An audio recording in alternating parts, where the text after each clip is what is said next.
balik lagi dengan gua Hendranyo. Nah, kali ini nih bareng sama Darlin ya.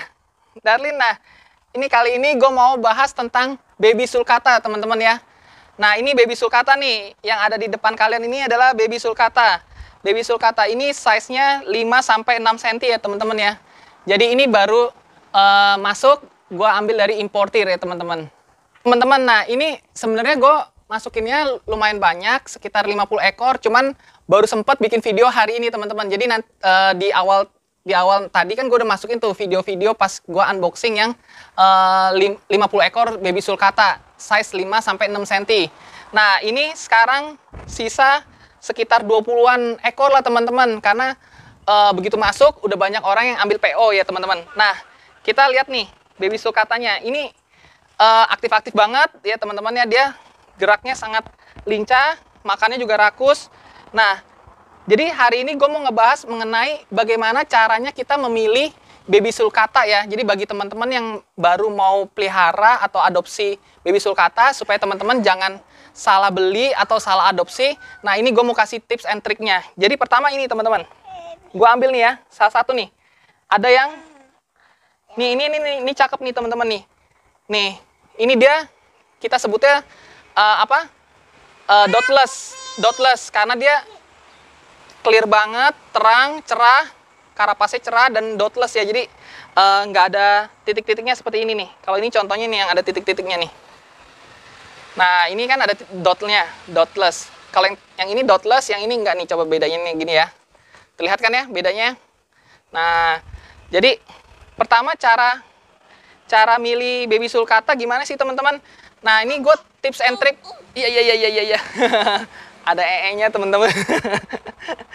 Nah, jadi tips and trick cara memilih baby sulcata versi Hendranyo ya teman-teman ya. Jadi pertama pasti teman-teman lihat hidungnya apakah plong atau enggak. Nah, ini hidungnya plong. Coba dapat gak ya? Hidungnya plong kan? Nah, jadi hidungnya 2 ya teman-teman, bukan hidungnya 1. Hidungnya 2, plong, terus matanya juga cerah atau matanya terang kayak gini nih. Tuh, matanya terang kan, cerah kan.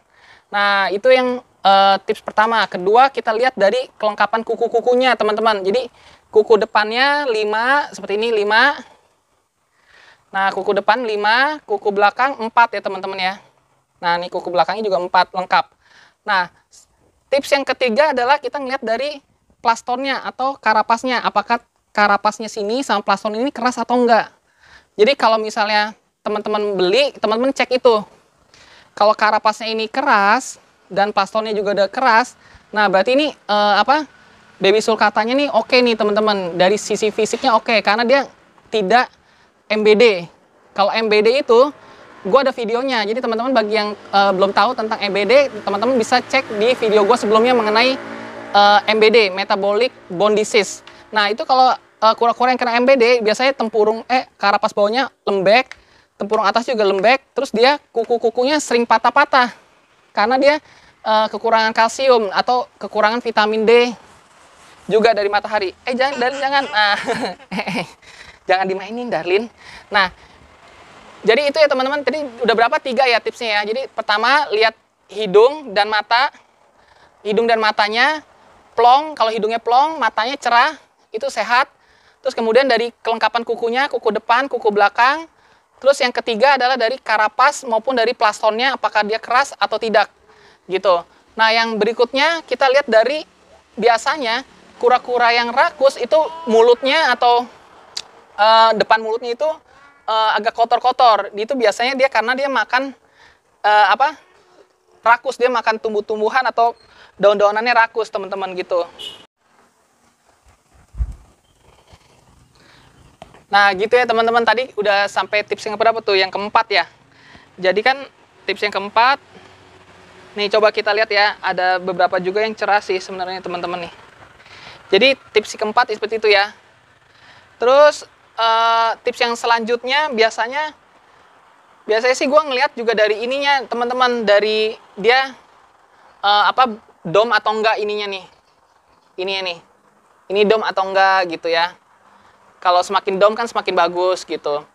Nah, kayak gini nih, mulutnya nih ijo-ijo, berarti dia tuh rakus teman-teman, lihat.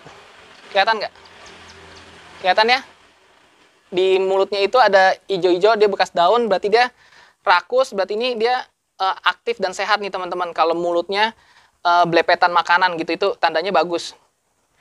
Nah, oke. Nah, tadi kan juga masalah yang karapasnya dom atau enggak gitu ya. Semakin dom biasanya semakin bagus, dan beberapa orang juga akan memberi nilai atau memberi harga lebih tinggi biasanya untuk kalau yang dom. Nah, jadi hari ini gue cuma mau liatin baby sulcata gue yang baru masuk, sekitar size 5-6 cm. Ini cerah-cerah dan aktif-aktif semua. Nah, dan beserta tips cara memilih baby sulcata yang sehat, bagus, dan aktif ya teman-teman. Nah, itu penting. Jadi jangan sampai teman-teman beli baby sulcata dengan harganya murah, tapi kita nggak cek kelengkapan fisiknya atau matanya, hidungnya, kuku-kukunya, plaston, karapasnya, sehingga pas teman-teman udah beli atau teman-teman udah adopsi sampai rumah, ternyata ada yang kurang dan lain-lain. Nah, itu di video ini gue mau sharing mengenai hal itu, tips and trick cara memilih baby sulcata yang baik gitu ya teman-teman. Nah, selagi itu juga baby sulcata ini, jadi orang banyak yang seneng piara atau beli sulcata dari kecil teman-teman. Jadi sulcatanya mulai dari size 5-6 cm. Nah, ini udah sekitar 6 cm lah teman-teman. Nah, karena apa? Biasanya kalau size 5-6 cm itu dia masih, ya istilahnya masih bibit, masih bagus gitu. Jadi begitu semakin besar, kalau misalnya kita perawatannya bagus atau genetiknya dia bagus, nanti dia akan mulai kelihatan nih, ada yang nanti bisa timbul corak-corak seperti tiger, garis-garis gitu. Nah, jadi kalau udah mulai keluar tiger-tigernya, biasanya harganya juga lebih naik, lebih tinggi gitu. Dan nanti kalau misalnya perawatan kita bagus, dia juga bisa ngedom sendiri juga. Nah, bisa ngedom sendiri, nah itu juga harga juga akan lebih baik lagi. Nah, ini tips yang terakhir teman-teman dalam memilih baby sulcata, teman-teman juga harus pastikan dia punya bobot ya teman-teman ya, badannya itu nggak kopong. Nah, ini nih kayak gini nih, ada bobotnya nih teman-teman. Jadi semua baby sulcata rawatan dan peliharaan gue tuh semua berbobot. Gue pastikan semuanya berbobot kayak gini nih, berbobot. Jadi dia nggak kopong. Artinya berarti dia makannya cukup, nutrisinya cukup, gizinya cukup. Nah, itu sehat kura-kuranya gitu ya teman-teman. Nah, gitu aja sharing gua hari ini.